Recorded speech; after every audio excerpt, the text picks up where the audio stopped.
Movie start होती है और हम एक लड़की को देखते हैं जिसका नाम हैना मुटीक है। वो एक सपना देख रही थी कि अचानक डर के मारे वो उठ जाती है और एक फ्रेम में लगी तस्वीर की तरफ देखने लगती है जो कि इसकी बेटे की है। फिर हम देखते हैं कि एक लड़का शराब पी रहा है जिसका नाम जेम्स लिप्टन है और वो बार वाले से पीने के लिए और शराब मांगता है, जिसके बाद बार वाला उससे पूछता है क्या तुम्हें और शराब चाहिए। लिप्टन उसे हाँ बोलते हुए बताता है कि मैं अपने पुराने नौकरों की झोंपड़ी एक शहरी लड़की को किराए पर देने वाला हूँ और झोंपड़ी के पीछे वाले खेतों की कटाई करने वाला हूँ क्योंकि मैं उस लड़की को जोखिम में नहीं डाल सकता। उसके बाद हम देखते हैं कि लिप्टन अपनी कार में चला जाता है और गाड़ी में वो सिगरेट पीने के लिए लाइटर चलाने की कोशिश करता है जो कि उसकी गाड़ी में गिर जाता है और अचानक उसकी गाड़ी के आगे एक लड़की आ जाती है जो कि एक घोस्ट लग रही थी और वो जोर से ब्रेक मारता है। उसके बाद वो गाड़ी से निकलकर उस लड़की को ढूंढने लगता है कि अचानक कोई उसे झाड़ियों के अंदर खींच लेता है और अगली सुबह हम देखते हैं कि उसकी लाश पानी में तैर रही थी। फिर हम हैना मुटीक को देखते हैं जो कि गाड़ी में कहीं जा रही है और रास्ते में वो पुलिस वालों को देखती है जो कि लिप्टन की लाश को पानी में से निकाल रहे थे,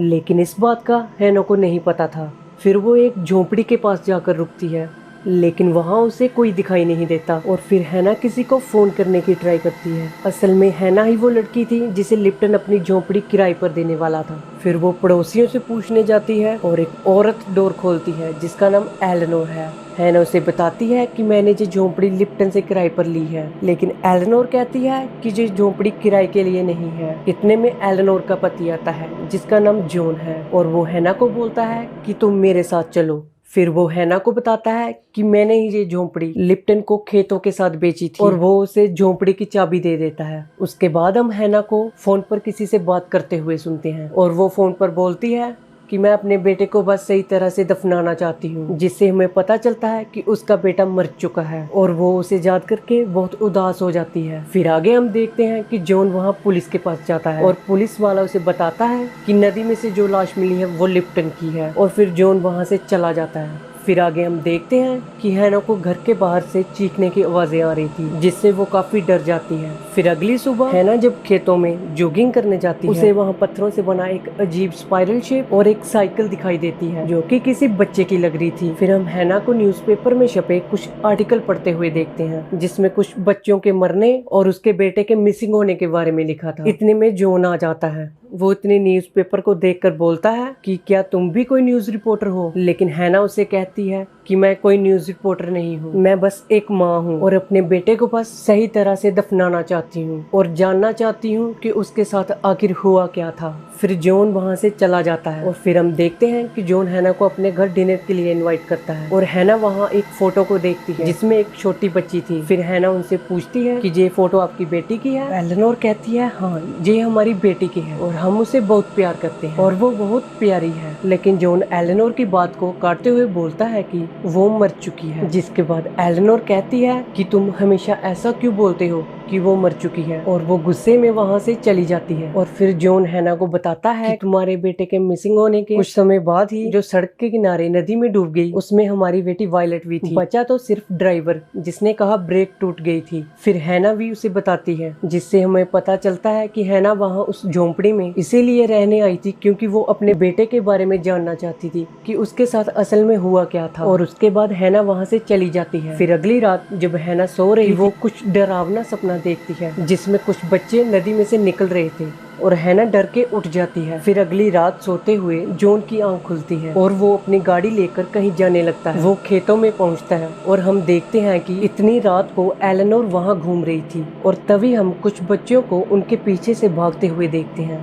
फिर हम देखते हैं कि उस रात हैना को कुछ चीखें सुनाई देती हैं और वो बाहर निकलकर देखती है कि खेतों में से एक लड़का उसे घूर रहा है जो कि देखने में घोस्ट लग रहा था। फिर उसी रात हैना को घर के अंदर भी वही लड़का दिखाई देता है जो उसे खेतों में दिखा था और वो बहुत डर जाती है और भागकर जॉन के घर चली जाती है। फिर जॉन उसे बोलता है कि ये जगह तुम्हारे लिए ठीक नहीं है, तुम्हें जहाँ से चले जाना चाहिए। लेकिन हैना उसे मना करते हुए कहती है कि मैं अपने बेटे की लाश को ढूंढे बिना जहाँ से नहीं जाऊंगी। अगली सुबह हैना अपने बेटे को ढूंढने किसी और जगह जाती है लेकिन वहाँ एक अजीब सा आदमी उसे घूरता है और वो डर के वहाँ से भाग जाती है और अपनी गाड़ी में बैठकर रोने लगती है। फिर हैना बार वाले से एक आदमी के बारे में पूछती है जिसका नाम सिमकिन था और वो एक सीरियल किलर था। उसके पूछने पर बार वाला उसे बताता है कि सिमकिन जॉन के पास काम करता था। फिर हैना जॉन से इस बारे में पूछती है पर जॉन उसे कहता है कि मैंने उसे काम से निकाल दिया था। और आखिर में वो टॉम के पास काम करता था। टॉम वही ड्राइवर है जो उस बच्चों से भरी बस को चला रहा था। फिर हैना टॉम से पूछती है कि एक्सीडेंट वाले दिन आखिर हुआ क्या था और टॉम उसे बताता है कि साइकिल पर एक लड़का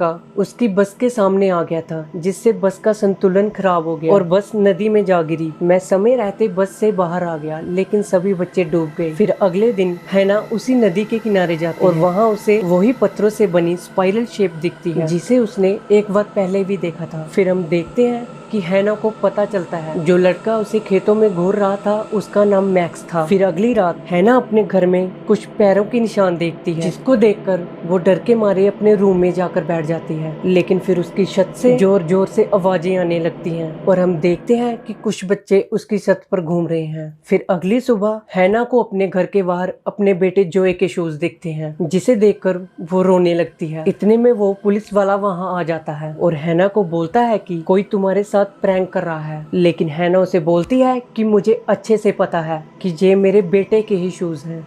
फिर एक रात फिर से कुछ चीखें सुनाई देती हैं और वो भागकर नदी के किनारे चली जाती है और वहाँ का मंजर देखकर वो हैरान हो जाती है। वहाँ एलेनोर और एक औरत अपने मरे हुए बच्चों से मिल रहे थे और फिर अचानक मैक्स वहाँ आ जाता है और हैना उससे डरकर भागने लगती है और जॉन के पास जाकर रुकती है और उसे सब बताती है। लेकिन जॉन उसे कहता है कि ऐसा जहाँ कुछ नहीं है, तुम अगली सुबह जहाँ से चली जाओ। फिर अगले दिन हैना उसी अजीब आदमी के पास जाती है और उसे कहती है कि मुझे पता है तुम मैक्स के पिता हो और उसे कहती है कि मैंने मैक्स को कल रात देखा था। लेकिन वो आदमी बोलता है कि वो मेरा बेटा नहीं है क्योंकि मेरा बेटा मर चुका है। फिर उस रात हैना के कमरे में वॉयलेट आ जाती है और उसे बोलती है कि तुम जहाँ से चली जाओ नहीं तो मैक्स तुम्हें मार देगा। लेकिन हैना उसे बोलती है कि मुझे बस अपने बेटे से मिलवा दो, उसके बाद मैं जहाँ से चली जाऊंगी। और वायलेट मान जाती है और उसे लेकर खेतों में जाती है जहाँ उसका बेटा जोए मरा था। कि अचानक मैक्स वहाँ आ जाता है और हैना उससे डरकर भागने लगती है। फिर जॉन हैना को बताता है कि असल में उस दिन हुआ क्या था। वो बताता है कि सिमकिन बच्चों से बहुत नफरत करता था और उसने कई सारे बच्चों को मारा था।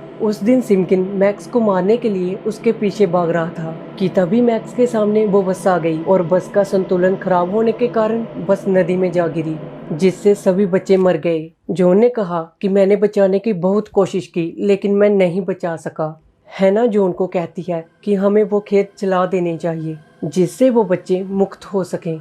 जॉन के मना करने पर वो उसे कहती है कि वायलेट भी यही चाहती है, जिसे सुनकर जॉन मान जाता है। फिर हैना उन खेतों को जला देती है जिसे देखकर एलेनोर बहुत रोती है कि वो नहीं चाहती थी कि वायलेट उसे छोड़कर जाए। फिर हैना पुलिस वाले की मदद से जोए की बॉडी को निकलवाती है जहाँ उसे वायलेट ने बताया था और फिर वो रोने लगती है क्योंकि वो जिस काम के लिए वहाँ रहने आई थी वो उसे मिल गया था। हैना एलेनोर को घर की चाबियां देती और वहाँ से वापस शहर चली जाती है। और ये मूवी जहाँ पर खत्म हो जाती है और हमें पता चल जाता है कि हैना का बेटा जो कि मिसिंग था उसे सिमकिन ने ही मारा था, जो कि एक बहुत बुरा सीरियल किलर था। और गाइस, अगर आपको ये मूवी पसंद आई है तो प्लीज कमेंट करके जरूर बताना और सब्सक्राइब करना मत भूलना। Good bye.